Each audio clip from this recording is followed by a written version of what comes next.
या hello everyone, welcome to once smart classes Jaipur. आज CMA final का कॉस्ट एंड मैनेजमेंट ऑडिट का paper हुआ जून 2025 टर्म के लिए। स्टूडेंट से जो रिव्यूज आए और फिर मैंने पेपर को जब देखा तो पता चला कि पेपर बहुत ही आसान पेपर था। एमसीक्यू तो बेहद आसान थे और पूरा पेपर अपने मॉड्यूल में से है, मतलब अपने जो नोट्स हैं उसमें पूरा पेपर कवर होता है। एमसीक्यू जो है, बहुत सारे एमसीक्यू तो as it is with the same line अपने सारे मॉड्यूल में है, राइट। और प्रैक्टिकल क्वेश्चंस भी विद फिगर अपने मॉड्यूल में है, राइट। चलिए, तो आज हम बच्चों ने कहा कि सर ज़्यादा नहीं 10 एमसीक्यू तो कम से कम आप बता दो, तो चलिए मैं 10 एमसीक्यू आपको डिस्कस कर देता हूँ। ठीक है, बाकी आपको नेक्स्ट पेपर की तैयारी करनी है तो ज़्यादा टाइम हम इसमें नहीं लेंगे। सर सेक्शन 1 में हमारे कुछ एमसीक्यू थे, तो 10 एमसीक्यू जो दो मार्क्स के थे उनका हम बात कर रहे हैं। पहला जो क्वेश्चन है उसमें बोला गया है, sir cost audit report prepared in pursuance to the directions under sub section 2 of the section 148 of the companies act 2013 is to be furnished by the company to the central government along with the full information and explanation. ठीक है, on every reservation और qualification. सबसे पहले sir आपको ये बता दें कि ये बात जो चल रही है सीआरए 4 फॉर्म की चल रही है, राइट। ओके, और ये कितने दिन में फाइल करना होता है? सर ये 30 दिन में फाइल करना पड़ता है। कब से? जब audit report board of director को मिलती है, वहां से 30 दिन के अंदर सीआरए 4 फॉर्म फाइल करना होता है। तो अगर आपने इस पूरी लैंग्वेज को कोड डिकोड कर लिया और आपको ये समझ में आ गया कि ये सीआरए 4 पूछ रहा है, तो बस फिर तो पता ही है सर। ठीक है, दूसरा क्वेश्चन। सर दूसरा क्वेश्चन बहुत आसान बनाया गया, कॉस्ट अकाउंटिंग स्टैंडर्ड का क्वेश्चन था। ठीक है, और बहुत ही आसान क्वेश्चन पूछा गया कि सर जो सेकेंडरी पैकिंग मटेरियल कॉस्ट है वो किस में जाती है? Sir primary packing material cost जो होती है वो तो कॉस्ट ऑफ प्रोडक्शन में लेते हैं, अब इसमें तो ये आएगा नहीं। फाइनेंस का तो कोई दूर दूर तक ही लेना देना नहीं है सर। ठीक है, रॉ मटेरियल का भी लेना देना नहीं है, तो ये आती है डिस्ट्रीब्यूशन ओवरहेड के अंदर। बहुत सिंपल सा क्वेश्चन था सर। ठीक है, मतलब ऑप्शन ही ऐसे बनाए गए हैं कि बच्चा चाह के भी गलत नहीं कर सकता, और फिर भी अगर गलत करता है तो बच्चा चाहता ही नहीं है पास होना, राइट। चलिए, क्वेश्चन नंबर 3 जो है सर ये कह रहा है कि सर जो ऑडिटर रिजाइन करेगा वो कौन सा फॉर्म फाइल करेगा? ठीक है सर, ये कॉस्ट ऑडिट में बेसिकली इसको हम जल्दी से कवर नहीं करते हैं, हम ये फाइनेंशियल ऑडिट में पढ़ते हैं। तो इसके लिए जो फॉर्म फाइल होता है एडीटी 3 होता है। एडीटी 1 जब हम अपॉइंट करते हैं तब फाइल होता है, जब हम रिमूवल के लिए रिक्वेस्ट डालते हैं तब एडीटी 2 फाइल होता है, और रेजिग्नेशन के लिए एडीटी 3 फाइल होता है, राइट, 30 दिन के अंदर अंदर। तो ये क्वेश्चन वहां से निकला है। ठीक है, सबसे आसान। सर शुगर और इंडस्ट्रियल अल्कोहल कौन से सेक्टर्स में आते हैं? सर रेगुलेटेड में 6 सेक्टर रेगुलेटेड में आते हैं, जिसमें पावर, पेट्रोलियम, टेलीकॉम, इलेक्ट्रिसिटी, ठीक है, fertilizer, industry, sugar and industrial alcohol. ठीक है, और कौन सा रह गया? पावर पेट्रोलियम हो गया, telecommunication, electricity, drugs and pharmaceutical, fertiliser और शुगर और इंडस्ट्रियल अल्कोहल। तो शुगर एंड इंडस्ट्रियल अल्कोहल हमारा यहाँ पे आ जाएगा।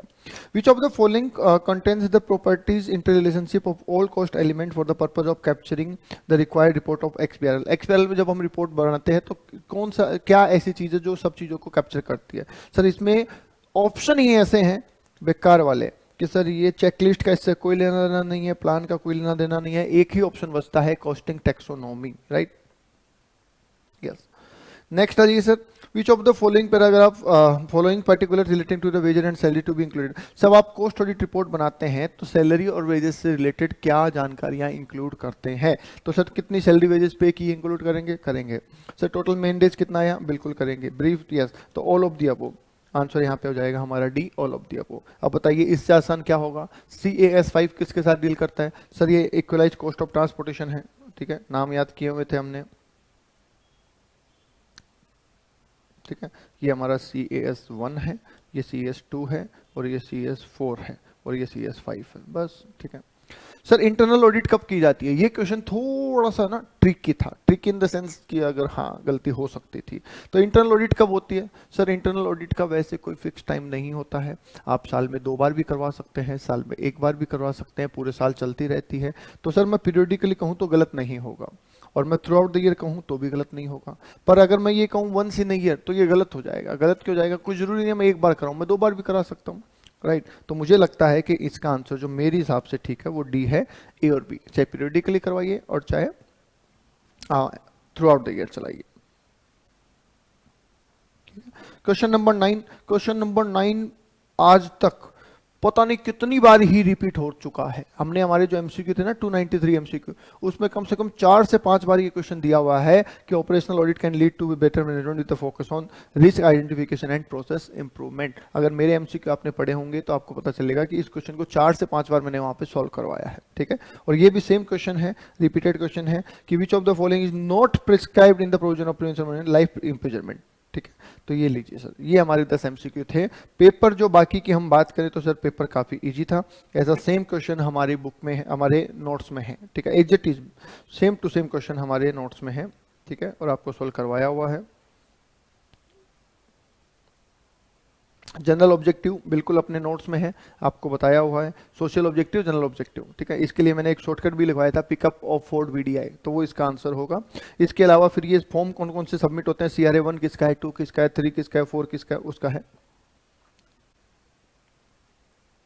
ठीक है। और किसके लिए रिकॉर्ड वगैरह मैंडेटरी, ये सब चीज़। तो इसमें थोड़ा सा फॉर्म्स के बारे में बताना था आपको, ठीक है। Cost auditor to report fraud as per the provision, sir section 143 subsection 12 सारे ऑडिटर पे एप्लीकेबल होता है, फाइनेंस ऑडिटर हो चाहे कंपनी ऑडिटर हो, तो ये पॉइंट वहां पे आपको बताया हुआ है, ठीक है।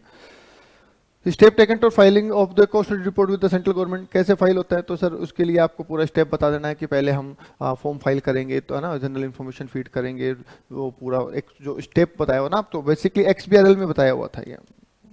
तो XBRL में आपको बताया हुआ फाइल डाउनलोड वो करेंगे, फिर वैलिडेट करेंगे, फिर ह्यूमन रीडेबल फॉर्मेट में कन्वर्ट करेंगे, उस तरीके से आपको उसको डिफाइन कर देना है, ठीक है। सेम क्वेश्चन डायरेक्ट कॉस्ट का क्वेश्चन है ये, CAS 10 का क्वेश्चन है, सेम क्वेश्चन अपने नोट्स में है, ठीक है।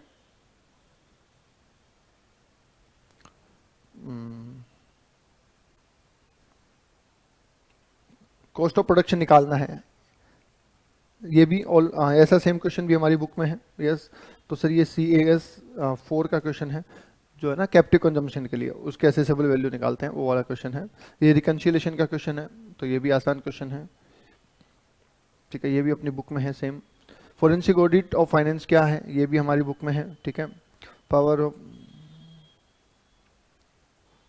हाँ ये थोड़ा सा यूनिक क्वेश्चन है, हालांकि अपन ने पावर ऑफ इन्फॉर्मेशन डायरेक्टरी दे रखा है।